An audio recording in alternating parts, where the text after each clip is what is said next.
Hi, ನಾನು ಸಿರಿ. ನಾನು ಹೊಸ ಯೂಟ್ಯೂಬ್ ಚಾನಲ್ ಓಪನ್ ಮಾಡಿದ್ದೀನಿ, ಸಿರಿ ಮನೆ.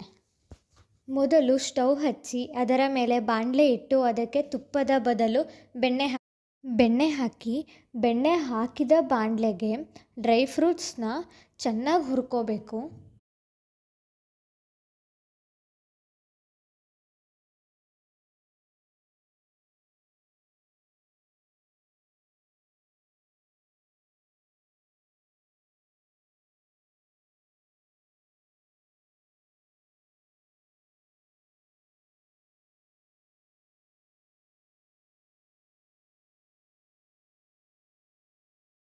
ಅದೇ ಬೆಣ್ಣೆ ಹಾಕಿದ ಬಾಣಲೆಗೆ 2 ಕಪ್ ನೀರು ಹಾಕಿ ಕುದಿಯೋಕ್ಕೆ ಬಿಡಬೇಕು.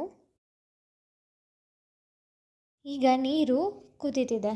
ಈ ಕುದೀತಿರೋ ನೀರಿಗೆ 1 ಕಪ್ ರವೆನ ಹಾಕೋಬೇಕು. ನಾನು ಮೊದಲೇ ರವೆನ ಹುರ್ಕೊಂಡಿದ್ದೀನಿ.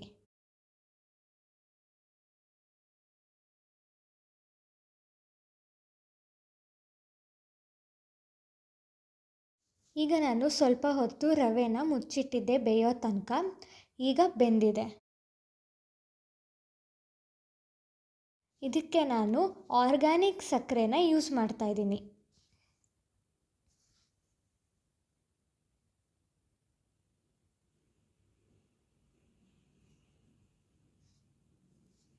ಇದನ್ನು ಸ್ವಲ್ಪ ಚೆನ್ನಾಗಿ ಮಿಕ್ಸ್ ಮಾಡಬೇಕು, ಸಕ್ಕರೆ ಎಲ್ಲದಕ್ಕೂ ಹೊಂದ್ಕೊಳ್ಳೋ ತನಕ.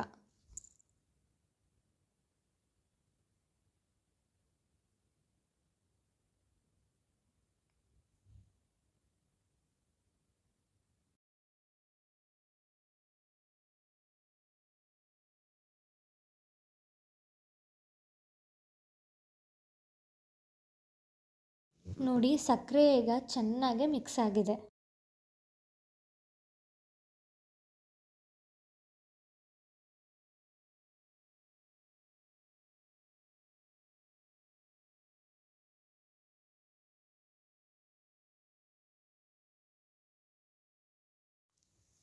ಈಗ ನಾನು ಇದಕ್ಕೆ ಸ್ವಲ್ಪ ಬೆಣ್ಣೆ ಮತ್ತು ಡ್ರೈ ಫ್ರೂಟ್ಸ್ ಹಾಕಿ ಮಿಕ್ಸ್ ಮಾಡ್ತೀನಿ.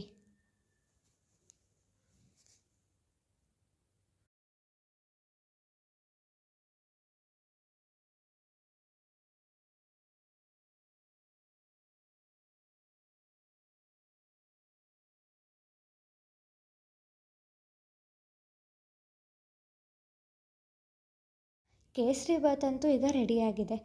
ಆದರೆ ಕೇಸರಿಬಾತಿನ ಹಿನ್ನೆಲೆಯನ್ನು ತಿಳ್ಕೊಳ್ಳೋಣ. ಕೇಸರಿಬಾತ್ ಅದೊಂದು ಜನಪ್ರಿಯ ದಕ್ಷಿಣ ಭಾರತೀಯ ಮಿಠಾಯಿ. ಇದನ್ನು ಮುಖ್ಯವಾಗಿ ರವೆ, ಬೇಳೆ ಅಥವಾ ಸಕ್ಕರೆ, ತುಪ್ಪ, ಏಲಕ್ಕಿ ಮತ್ತು ಕೇಸರಿ ಬಣ್ಣದಿಂದ ತಯಾರಿಸಲಾಗುತ್ತದೆ.